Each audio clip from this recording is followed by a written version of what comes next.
USC has a bye week, so I figured I'd use this time to talk about things going on in the college football world, how they may or may not relate to USC. First is the Big Ten Network. Just watching it, now coming from as a USC fan, dealing with the Pac-12, now watching being in the Big Ten Network, how much better it is. The coverage, the quality, everything. The analysis of the teams, just the content, so much better organized, much better run. And I mean, the Pac-12 in comparison was very lazy, half-assed, low quality, just everything was terrible about it. And then also, if the product itself was bad enough of what they tried to produce, getting access to it was even harder or was worse. For 12 or 13 years, the Pac-12 network could never reach a deal with DirecTV, Dish, or other cable or other streaming services providers. So it was really hard to watch games. And, you would have to use Fubo many times and put in your credit card information and then remember to quickly cancel because you had a 1 day or 1 week free trial subscription. So you use a credit card, and then if you had a second card, you use that. You run out of credit cards. Now you got to watch games with family or friends and then use their cards to watch the game and then quickly cancel those. Otherwise, you're paying $60 or $70 a month or $80 for a service that you don't really need. So that was oftentimes our experience dealing with the Pac-12 network. I mean, what a shame it was that, you could live within a couple miles radius of USC or 10, 20, 30, 40, 50, 60, 70, whatever it is in this greater LA area, Southern California, and you can't watch a USC game, or if you're a UCLA fan or Oregon, Washington, how difficult it was when your teams were playing on there. Yet you had much better access to the Big 12, SEC, and ACC networks. And you could easily watch games over there, but teams that were local, you had to go through all these hoops just to watch them, and that was really annoying. So I'm glad those days are done and no more dealing with the Pac-12 network. But with being in the Big Ten, as a USC fan following a team that's now in the Big Ten, I will say that I feel more integrated and more connected to the rest of the college football world. I feel the gravity of college football is in the eastern half of the country, including Texas, everything going east there. And for any of the coverage, the journalists or the pundits, a lot of them over in the eastern half of the country, including people like Paul Feinbaum, who had some not so nice things to say about USC and Lincoln Riley in the offseason, who was later proven completely wrong after USC beat LSU, and Paul Feinbaum had to kind of dance around any questions or things related to USC's performance, and he didn't.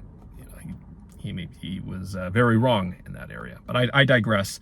But the point is, the gravity I feel is over in the eastern half of the country, and so for USC to be connected to a conference that's over there, that's better for coverage or exposure of USC. It works well, especially if they're playing well.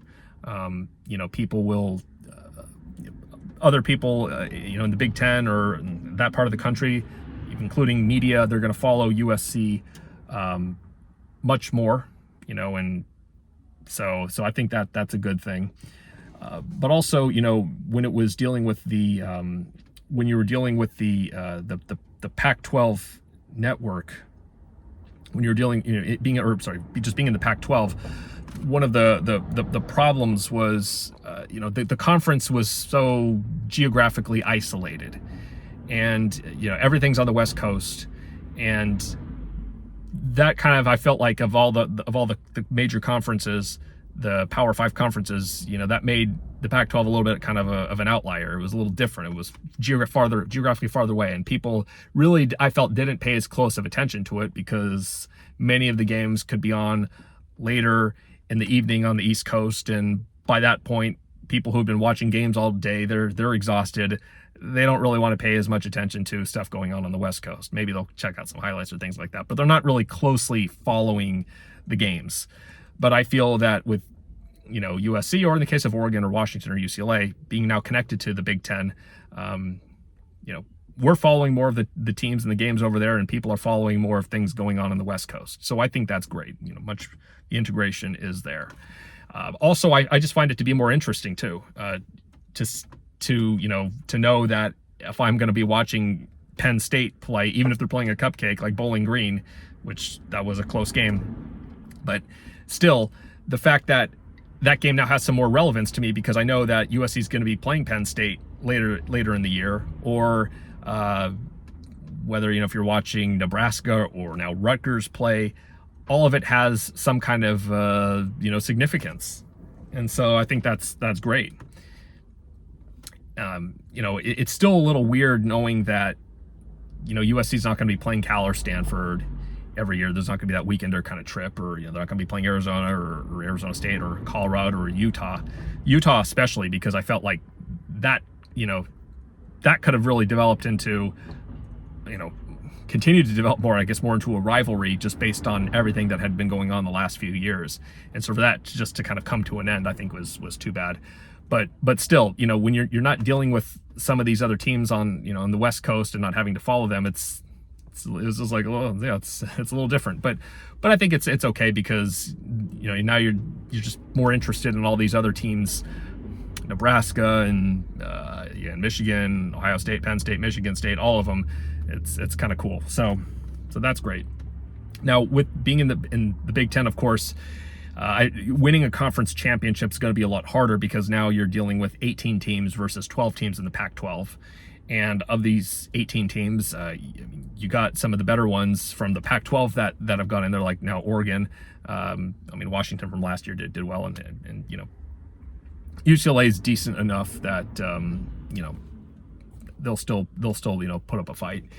And again, you got Ohio State, Michigan, Penn State, and even if the likes of Michigan maybe aren't playing as well as they did last year, just they lost a bunch of talent, but that they're going to be in contention for conference championships, on a regular basis. Maybe not this year, but in future years or next year, maybe they will be. So it's going to be hard to win things, but still, just watching all these games is going to be more fun than it was just being in the Pac-12. So that's what I think as a USC fan. Now, talking about rankings, college football, team rankings and USC, I will say that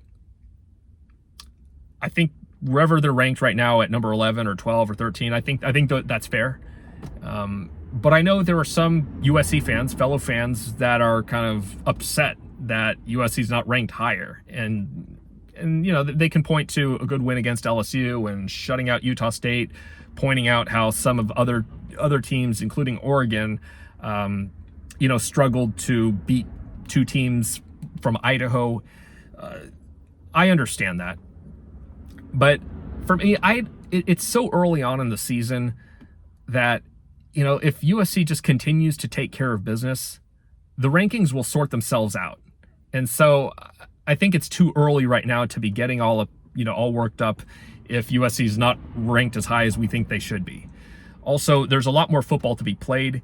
Just let USC, do what they need to do. If they win their games, they will get the ranking that they deserve when it matters most at the end of the year, at the end of the season. So I say just let things play out as they are. Let the team, use whatever the rankings are. If they feel like they need to be higher, let it serve as motivation, and then I think things will be okay. So I'm not going to be getting all worked up over it. And also with the rankings and USC's performance,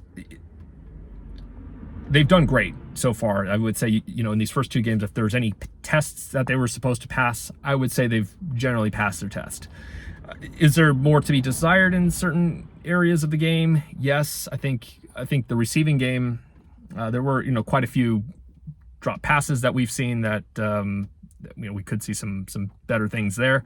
But overall, I think these are things that can be worked out. They can be fixed, and that should be fine. But, looking at how USC played against LSU, obviously that was a huge win, but there's still so much more football to be played. You just hope that LSU continues to play well, and that they don't that they're not kind of a I'll say a letdown, but that they're not going to have a too much of a struggling season, so that at least it makes USC's win look still look good. Now, regardless, getting a win over LSU and just the brand is excellent. But if LSU struggles, or Utah State is the worst team in the Mountain West or whatever, that's then maybe you got to kind of dial back some of the hype and the expectations that we're now feeling after what we've seen. We should be happy about what we've watched, but there's still just kind of have a little bit of a degree of healthy skepticism, or just kind of keeping expectations in check, that a lot of these games now look winnable. I would say on USC's schedule, every game here on out, USC has a great chance to win. Now, they may have great chances to win these games, but it doesn't mean they're going to win all of them. And that's still kind of the mindset or expectation that I'm going to have, that it's possible that they could slip up. It's possible that they could make some costly mistakes that hands another team a win. Possible, even maybe against Michigan. You never know. But overall, I still think this team is now better than what I thought they would be at the beginning of the season or in preseason. So that's great. But like I said, just manage expectations, keep them in check, just so that if something doesn't turn out the way you would like, you're not totally let down. But that's just how I feel there. And then finally, talking about just some of the other games going on in college football. Got Colorado and Colorado State. I think the situation with Deion Sanders, regardless of what happens, if Colorado plays really well or if they struggle, Deion Sanders has put Colorado on the map, and it has just made it interesting. And now you want to see what's going to happen. So I'm really excited to see that Colorado State game, and then even some of the other Pac-12 rivalry games. And it's kind of weird seeing them in the middle of September, but dealing with Oregon and Oregon State, and Washington State, those should be fun. The Oregon State one now could be a little more exciting, because we've seen how Oregon's kind of struggled these first two games, and now they got to go play out Oregon State, and Oregon State's going to be motivated because they got left out of the Big Ten, ACC, Big 12. They have a chip on their shoulder, and there's an opportunity for Oregon State to pull off an upset. And then you got Washington and Washington State, which I'm not quite as interested in, but that should still be kind of fun to watch. I think in the long run, these rivalry games between Oregon State, Washington State, they're not going to be as fun to me, because over time, a lot of the talent is going to go to Oregon or Washington, and then you have Oregon State and Washington State, and while they're trying to revive Pac-12 or Pac-6, and you're getting in Fresno State and San Diego State and those teams, it's still not the same as where Oregon and Washington are going to be in the Big Ten. And so for me, I feel like there's going to be more of a talent. There's going to be much bigger disparities of talent going to Oregon or Washington versus an Oregon State or Washington State. Whereas in the past, both of those teams, all those teams were in the same conference. So there could be at least a little bit more parity, where you could have more talent, considering the likes of an Oregon State or a Washington State. So I think maybe for this year, the game still could be kind of close, but my concern is if they're playing these games going forward, it's going to be totally lopsided in favor of the Huskies and the Ducks. So those are just a couple games. I know there's some other games out there. I'm going to be watching, or I'll be curious to see how LSU does against South Carolina. I find myself to be, as a non-LSU fan, one of their bigger supporters, just because I want USC's win over LSU to still carry a lot of weight. And so if LSU, takes care of business, or at least, remains in the top 25, then I'll be fairly satisfied with things. I've talked a lot about college football right now. I'm sure there's other games that could be talked about, but I think we'll just end it here. If there were some interesting games to discuss, or see how things turned out after Saturday, maybe I'll make a little video talking about some of those games. But until then, fight on.